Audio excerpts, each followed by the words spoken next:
Hi everyone, welcome back to another episode of The Future of, brought to you by State Library Victoria. My name is Santilla Chingaipe and I am the host of this series. I'd like to begin by acknowledging the traditional owners of the land from where the library is located, the Wurundjeri people, and pay my respects to their elders past, present and emerging. I'd also like to acknowledge any elders. Hi everyone, welcome back to another episode of... Hi everyone, welcome back to another... Today on... welcome back to another... podcast or on the live stream is we're discussing the future of gender equality, which is something that is quite topical at the moment. And International Women's Day is coming up very soon. So it's pretty prescient to be thinking about ways in which we can dismantle gender inequality. And to discuss that, I am joined by Zoe Conliffe, who is a data activist, a gender advocate, a researcher, and the founder and CEO of She's a Crowd, a social enterprise committed to addressing and counteracting gender-based violence. Thank you for joining us, Zoe. Thank you for having me, Santilla. It's great to be here. Great. So I guess I want to begin with just an overview of what She's a Crowd is all about. Yeah. So She's a Crowd is a feminist tech startup, and we use crowdsourced data to make cities safe for women and address gender-based violence. I guess it all started because I was working in gender advocacy and I noticed a huge data gap when it came to gender-based violence. I noticed that there was this chasm between women wanting to share their stories and those stories actually becoming data that would be necessary to address the problem in a kind of long-term and preventative way. And then of course we saw, we've seen over the last 5 years or so how important sharing stories really is for change through Me Too, and then all the way up to, this week, I guess, as well.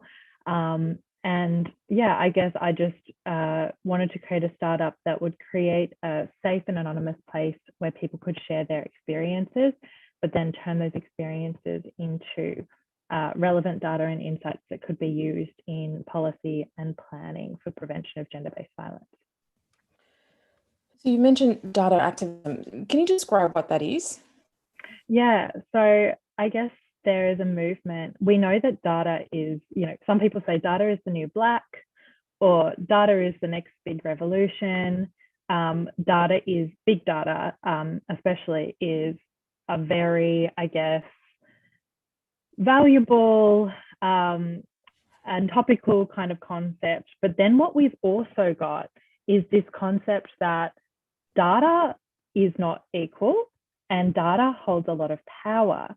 And so if we look at that through the lens of power and who holds power in society, we notice that a lot of the data that we have, a lot of the data that is collected, and a lot of the data that is used is skewed, kind of emulating traditional power imbalances in society. And so then what we have is this kind of emerging movement of data activism that looks at this concept of counter data. So which data can we collect that somewhat addresses that power imbalance in society? Which data can we collect that is not already being collected by those in positions of power because potentially they want to turn a blind eye to a particular issue, or they just don't value that issue in society? And what we see is there's a lot of counter data that I believe needs to be collected. And the counter data that I'm particularly interested in collecting is that about gender-based violence and what goes on behind closed doors as well as out in public space for women and non-binary people and other oppressed groups when it comes to their safety. So how are you collecting this data? Yeah, so we have a safe and anonymous crowdsourcing platform at she'sacrowd.com, and it's just a web app, so no one has to give their details and sign in or anything like that.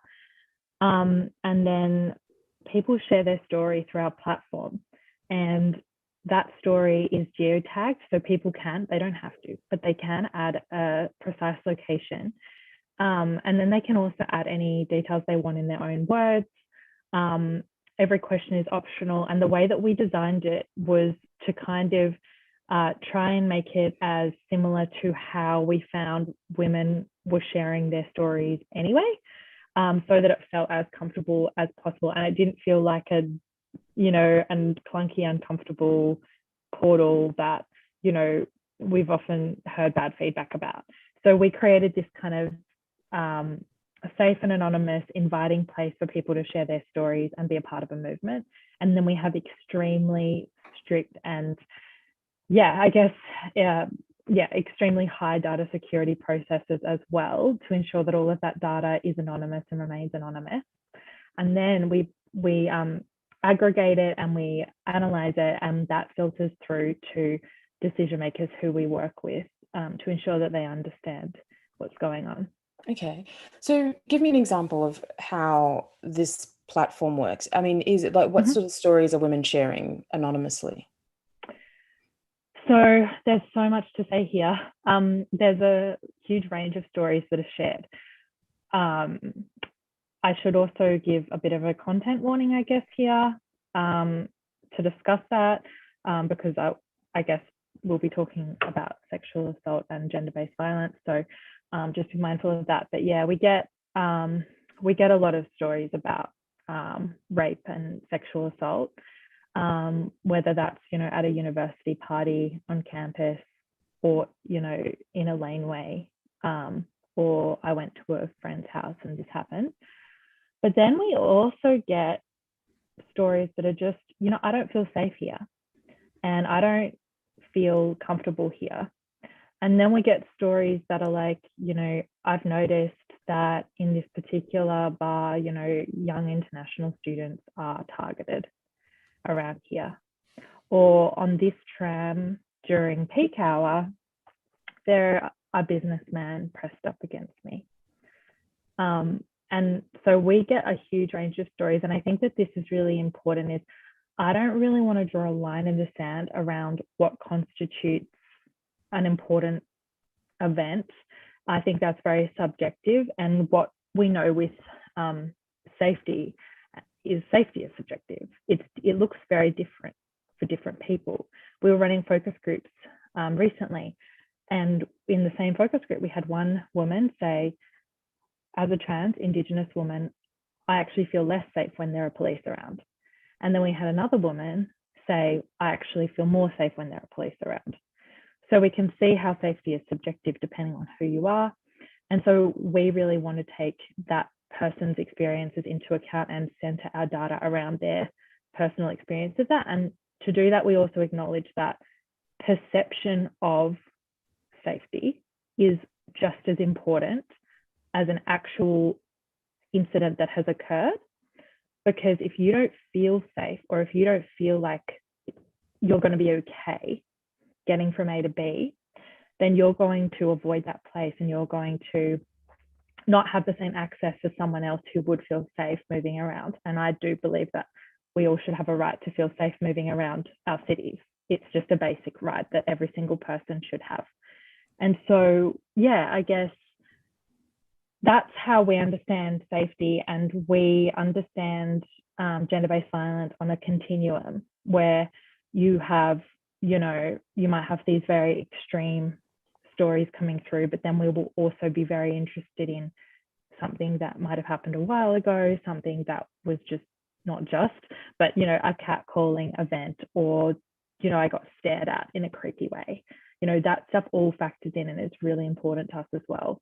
And I think there are not many people out there who are collecting data that, encapsulates all of this. So we know that with crime statistics, only 15% of sexual assaults get reported to the police anyway, but then that's only sexual assault. What about all the other things? What about all the other events that go on? Okay. So you collect this data, you analyze it, and then, as you said, you feed it to people in policy making decisions, roles. How then do they use this information? Yeah, so we've got a huge job ahead of us, and I think there's change that needs to be made on a variety of levels. So the kind of baseline level, the way that I see it anyway, is the baseline level is kind of awareness, right? Awareness in the general population and bystander awareness. Now, we've seen countless campaigns and initiatives to spread awareness.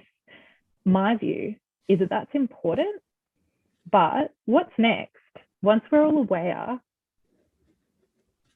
what's next? And so what Shizocrat is trying to do is bridge that kind of that story to those in positions of power who actually have some sort of decision making or legislative abilities to change the status quo. And so that's when we start to see levels such as, we've got physical infrastructure and asset management levels, such as, is there something better we can be doing with lighting, or is there something better we can be doing with bike paths? But then we've also got that policy level. And interestingly enough, what I've noticed with She's the Crowd is that at this stage, our insights and our data are falling into the hands of the policymakers and the advocates, and they're the ones that are at this point in time most interested in it. And that's because we've got an issue with we've got kind of like an issue, there's like a loop that's happening where policymakers and decision makers are like, we can't do anything about gender-based violence because we don't have any data suggesting it's happening on our tram or our bike path or we're on this street. So we can't make a case to actually do any kind of infrastructure changes or do anything about this because it's, and so then it's falling onto the level above to say we want to use your data to make a case in the first place that this is an issue that's important and this is something that's happening, and then the rest will fall into place. So we've kind of got a long road ahead of us because we're still at that stage of advocating, and we're trying to work with decision makers to do some, I guess, gender mainstreaming so that this will take effect across a range of aspects that can be changed.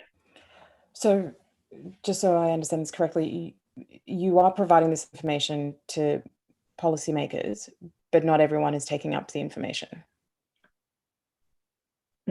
Yeah, I guess. Or using it to implement measures that could see some kind of cultural shift. Oh, absolutely. It's definitely tricky for us. We don't have an existing market. Like, you know, if you start a business, you're pretty sure that there's a market there ready to, you know, accept your product. No, we had to be a bit disruptive and tell people, we think you should be listening to us. We think you should be taking our insights on board in your work. Some people saw that as we were creating a problem for them.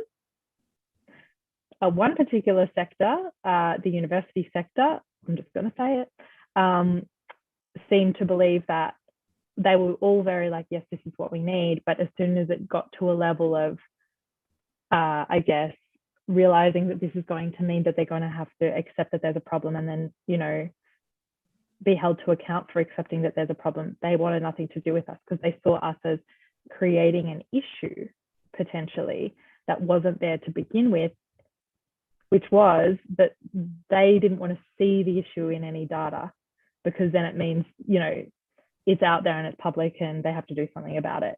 And so, and that's, you know, been the attitude of, you know, yeah, I've seen that attitude a little bit. And then we've also got the other spectrum, which is decision makers that are like, I'm ready to take responsibility. We want to do something about it.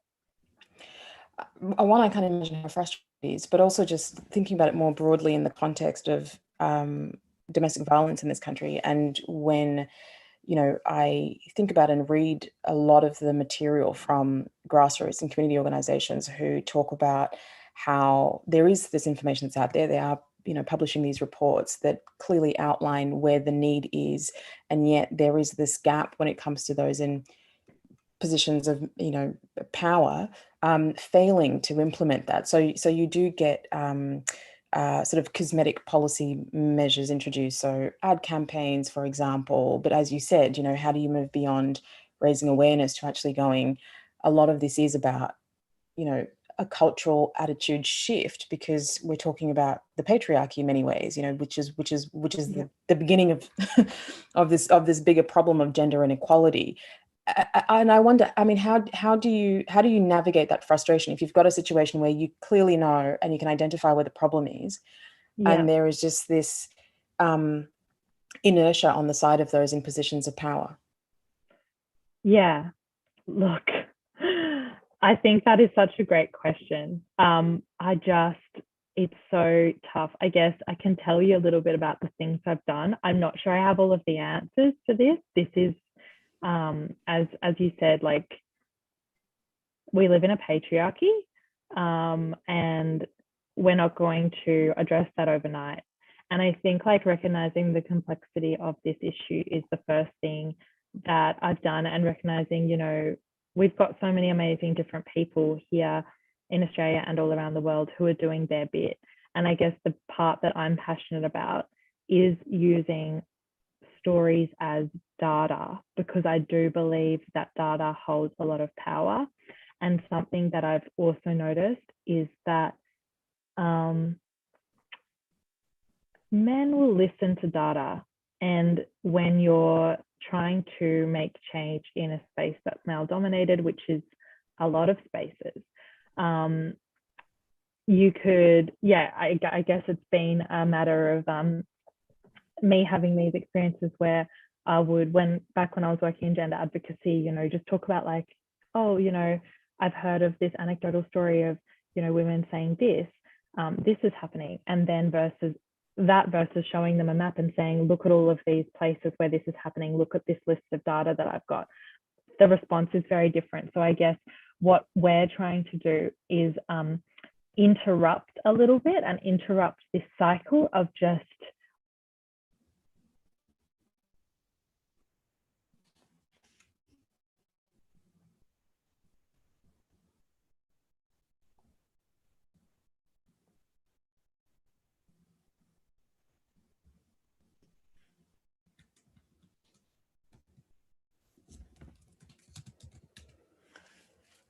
I think we're having a bit of a technical issue because I think Zoe is frozen.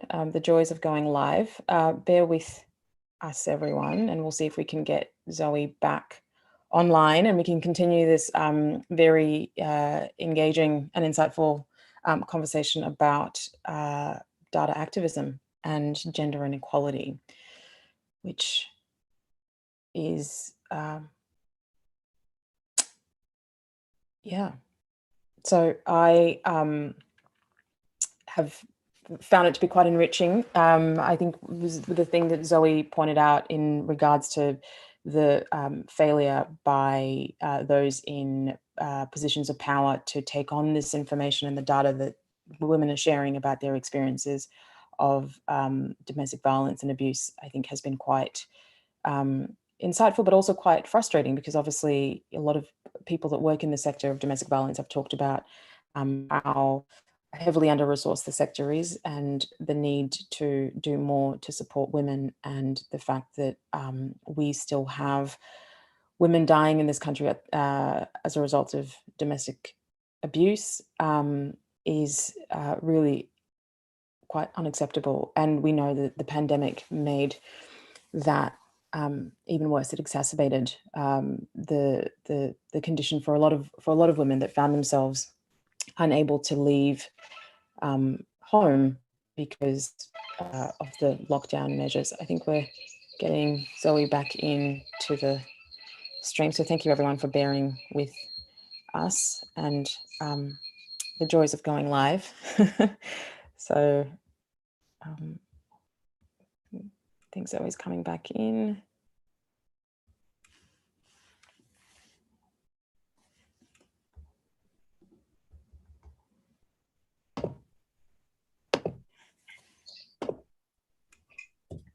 There she is. Hi, Zoe. Welcome back. That's fine. It's the joys of recording live. So everyone knows that this is this is live as it goes out. So can you hear me well? Sure.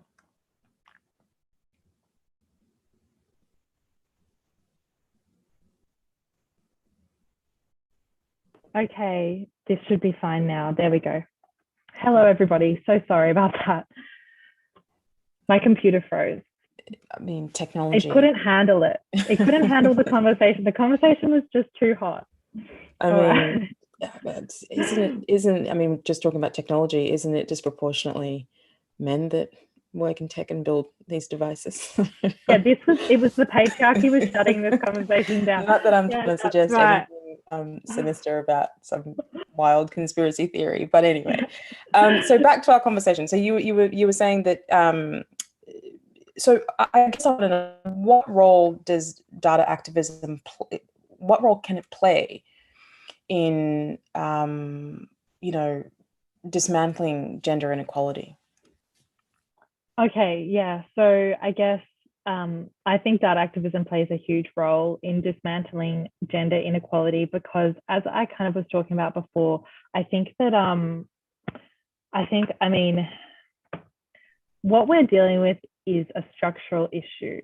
This isn't something that can be solved with choice feminism or yeah, I guess when I say choice feminism, I'm talking about this idea that's very popular right now. That's all around, I don't know, all feminism is like a woman's right to choose whatever she wants. And we see this a lot in, I guess, marketing campaigns that use feminism. And we see this, I don't know, we see this a lot in popular culture, I guess, as feminism does become more mainstream at this point in time. But I guess what I'm really interested in is how to dismantle the patriarchal powers that be on a structural level. And when I look at this as a structural issue, and I look at this also in the context of today, where we have data as an emerging power, and we also have technology ruling our world. I'm trying to understand and I'm trying to create solutions that use data and use technology to dismantle those systems. And I find that data activism is one way that I can do that. I know, like, yeah, there are countless examples of ways that that data activism does do this, and I think Serena Williams actually has a really great example when she talks about childbirth and the way that Black women in particular die in America. This is more often in childbirth than white women. And so she's actually done, kind of in her own way, a data activism project trying to collect data about why this is happening. And we can see how powerful that was. And I think that's the kind of thing that I think we need more of. And yeah, just collecting this counter data to try and balance the scales a little bit and creating like data equity. Yeah, because I think, yeah. Okay, so I mean, I'm hearing what you're saying. So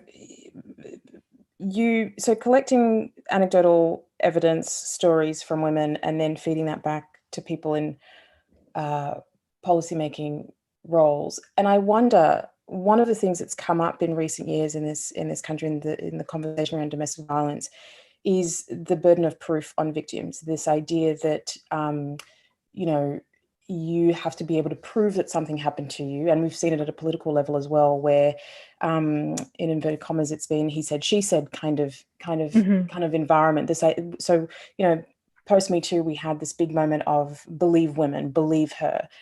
But we're clearly seeing that that's quite a flawed slogan in many ways, because the system, the legal system under which we operate, requires evidence, and in many cases, a lot of assault that happens to women is hard to prove, particularly when you're talking about coercive control and all those sorts of ways in which women experience abuse.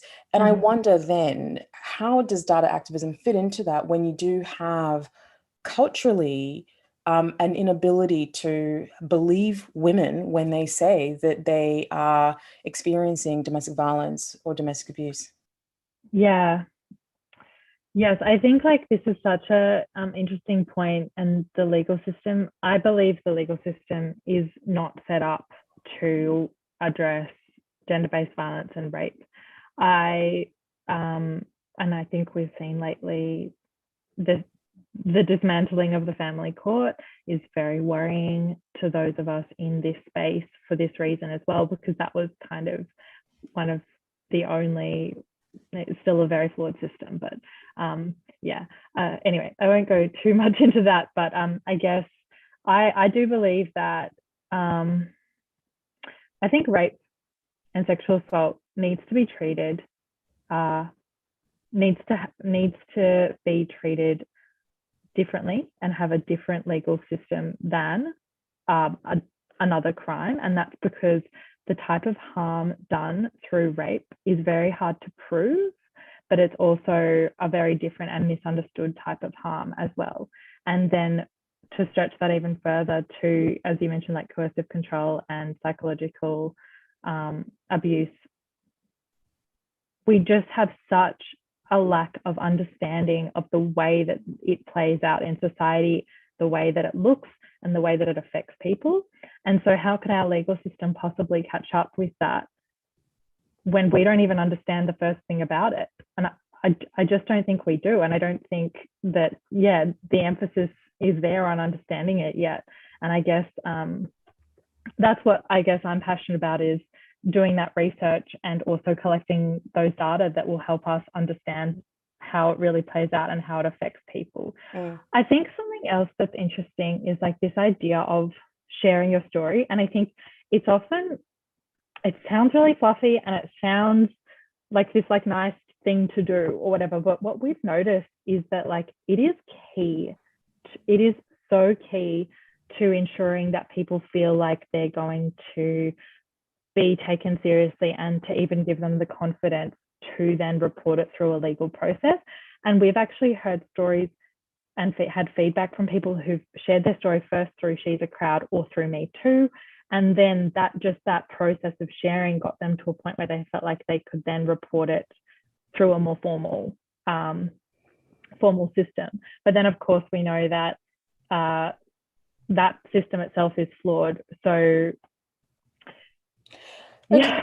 So, I mean, there's a lot that I want to ask you, but I'm also very aware that we're running short of time, and this is very much a future-looking podcast. And the pandemic highlighted in many ways, particularly when it comes to domestic violence, that certain methods of support were not accessible for women because they were trapped at home with their abusers. So they couldn't access helplines, for example. They couldn't access support systems that they traditionally would. So innovation was key in terms of how support was made accessible to women. So I think in Europe, there was a use of code words at pharmacies, for example, that ensured that women could get support. And I wonder, what role does technology have in providing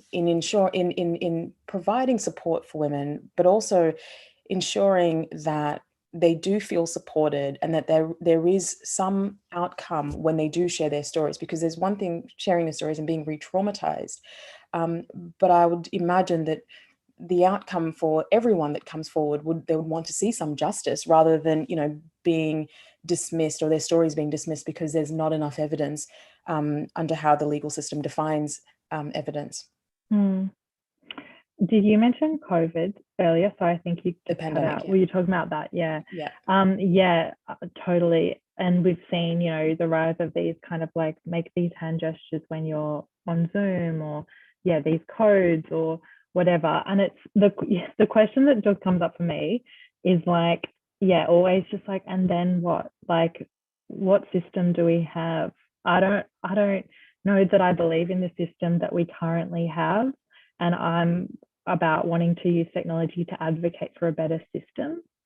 During COVID, we collected a lot of data about COVID-specific events. So we did 2 campaigns specifically trying to raise a data set about people's experiences during the pandemic. And then I built a chatbot as well, and a COVID-specific page. And one of the things I just want to say really quickly that I found really interesting in the marketing, well, not the marketing, I mean the public health messaging, government public health messaging around the COVID time, was there was always this 4 reasons to leave. Kind of, we heard 4 reasons to leave, 4 reasons to leave, 4 reasons to leave. If you look at the legislation and if you look at that COVID policy, there are 5 reasons to leave. And one of them is if you're fleeing from harm or violence. And that was the one that was always left out because it was not seen as important enough to say. And that, I mean, that says it all for me, is that was left out of the messaging. It's in the legislation, it's in the policies, but it was left out of all of the messaging. And so we ran a campaign called The Fifth Reason, trying to share that policy that you can actually leave your house if this is the case. But it just, I mean, I have so much to say. I mean, I guess a counterpoint to that, and this is just some conversations that I've had with people that work within the domestic violence space, was that given the risk that a lot of women were under, especially with the lockdown measures, it made it very difficult to even leave, you know? Yeah. And so Yeah. I think it was a very complicated time where people were dealing with circumstances that were, we've heard it said many times, unprecedented. But I hear what you're saying in terms of how poorly we communicate what is accessible for women when they are at risk of violence. I will have to unfortunately end the conversation here because we're really out of time, but I have really enjoyed learning and understanding more about data activism and the work that you're doing with She's a Crowd. So appreciate you jumping on and even working through the technical difficulties that we had. Thanks for everyone that stayed on and listened to this conversation. Again, if you want to catch up on past episodes of The Future Of, you can stream them via whatever podcast app you use or via State Library Victoria. I will see you in a fortnight. Thanks. Thank you. Thanks, Santilla.